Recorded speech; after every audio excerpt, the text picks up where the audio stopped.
Hello बच्चों, let's read the question.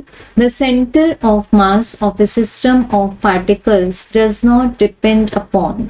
So given है हमें जो क्वेश्चन, उसको हम रेफर कर सकते हैं 11th NCERT part 1 page number 145 पर। सो बच्चों, यहाँ हमें एक सिस्टम ऑफ पार्टिकल्स कंसीडर करना है। इसमें हम मान लेते हैं कि देयर आर n पार्टिकल्स।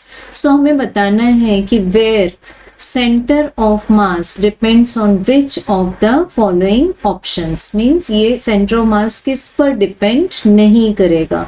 सो बच्चों, सबसे पहले हम लोग एक रिजिड बॉडी बना लेते हैं। Let it contains particles of masses m1, m2, m3, m4 and so on till mn।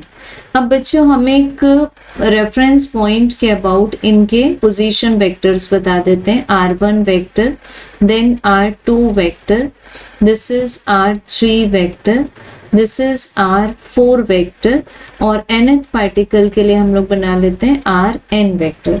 अब बच्चों, हम position vector of centre of मास को एक्सप्रेस कर सकते हैं m1 r1 vector plus m2 r2 vector and so on plus mn rn vector divided by the total mass of the body, that is m1 plus m2 and so on plus mn। सो बच्चों, यहाँ हम देख सकते हैं कि इसको summation form में अगर एक्सप्रेस करें, this is from i equals to 1 to n mi ri, इनका प्रोडक्ट होगा divided by summation of masses of individual particle, again the limits are same। so बच्चों, यहाँ हम देख सकते हैं कि जो पोजीशन वेक्टर है सेंटर ऑफ मास का, वो किसके ऊपर डिपेंड करता है? मासेस के ऊपर डिपेंड करता है, देन पोजीशंस ऑफ पार्टिकल्स के ऊपर भी डिपेंड करता है और relative separation between the particles पर भी डिपेंड करता है, बट वो इंटरनल फोर्सेस पर डिपेंड नहीं करता। तो ये हमारे क्वेश्चन का राइट आंसर है ऑप्शन नंबर 2। Thank you.